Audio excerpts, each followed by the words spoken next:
Hi guys, it's Illyria here, and this is just a quick video as a bit of a late welcome into the new year and just a little look back at some of the stuff that's happened in 2017. Now, the passing of one year into the next is a time of reflection and consideration, looking back over the things that have happened as the year has passed and looking forward to the things that have yet to come, and Lorell is no different. In 2017, the Republic has gone from strength to strength, becoming closer as a community and attempting to portray a more professional image as an entity in the gaming world. Granted, there have been some hiccups along the way, and the desire to return to the roots of the org's ideals has created some waves toward the latter part of the year, leaving many feeling worried about how things were going to pan out long term.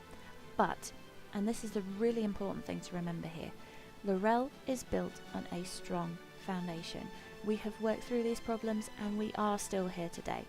So, the leadership would like to take this opportunity to say thank you. Thank you from the bottom of their hearts for the patience and understanding that you guys have shown during those turbulent times. You're amazing. We couldn't have done it without your support. As an org, we have seen a significant increase in the use of and interaction with social media, including Twitter, Facebook, YouTube and Twitch, as well as some great uses of the Engine and Spectrum forums. As always, we can do better, but we are happy with the direction that these platforms are taking at the moment, and we're looking forward to doing more with them in the future. Now, a little bit of news. We are also planning the release of our shiny new website, which will replace Engine as the go-to information and sharing platform and the public face of Lorell. It's going to feature some publicly accessible pages, so things that anybody can see, as well as some members-only sections such as a forum and some sensitive documents that perhaps shouldn't go out to the public, but we will explain how that will work shortly. For now, we'd just like to thank everybody who has contributed their content to the site and also to the stress testing of the site, just to make sure that it, actually works. You guys were great and it couldn't have been done without you. Earlier last year, we attempted our first ever live stream on Twitch. Now this was to judge and announce the winner of our 3.0 Where Will You Be banner competition. This event featured Admiral Pope, Admiral Cerberus, Billy Hyde and the CIG Foundry 42 Events and Marketing Manager Cameron Wilkie as the judging panel, and it had 4 shortlisted entries. While it was a tough call, in the end Kantara's son took the winner's prize, and the banner has been featured across our social media since then. The great musical talent that is Utho Riley also graced us with his wondrous abilities by composing and orchestrating the Republic of Lorell anthem. This has been followed with a contest to write some lyrics for the said anthem. Now, that contest has closed and the judging for the winner should occur shortly, but until then, I have linked Utho's YouTube channel and the Lorell anthem in the box below. So go check him out, have a listen, and admire the awesome work that he does. It's really fantastic. I can't big that guy up enough. It's amazing. Finally, in the contests, we had a lore contest, which was won by Zemi De Niro with her piece To the Beauty of the Cartual. That also featured a picture which was taken by Billy Hyde. You can see it on the forums. I will be transferring that all over to the new website. There was also a medical recruitment poster design, the winning design of which will be implemented in time for BritainCon, so you can actually see how that pans out. For this coming year, the first episode of Lorell Plays has been penciled for release. This will feature Keitha Amathi, Montague Christo, Zokjin and myself as we take on the zombie hordes in Left 4 Dead 2. The release of the first episode was delayed because of a small hiccup during the first attempt at recording it, but this has now been remedied and you should be able to enjoy some zombie on shotgun action. We're also looking at introducing some new competitions. We've been donated quite a few awesome prizes, so look out for those.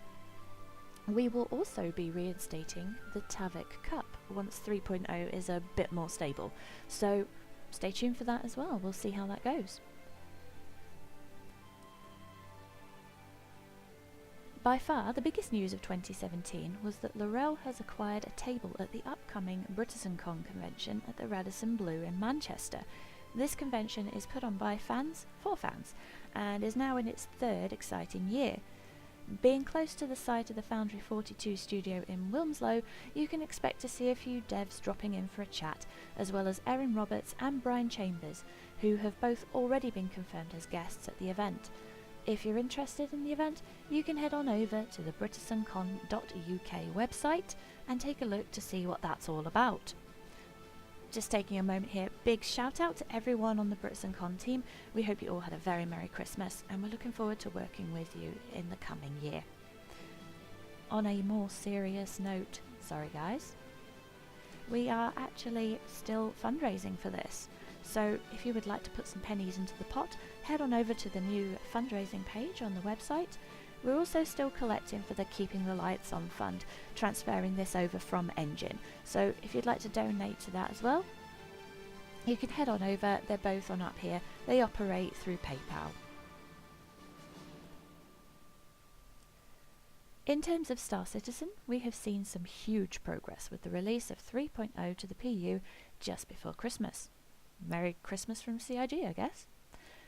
With the release of the Nox, the X1, the 600 series, Pioneer, Hammerhead and Eclipse to name but a few, we have been really spoilt for choice with some pretty sexy ships during 2017. And while the introduction of land claims was a bit controversial, it does indicate some pretty exciting gameplay options for the future.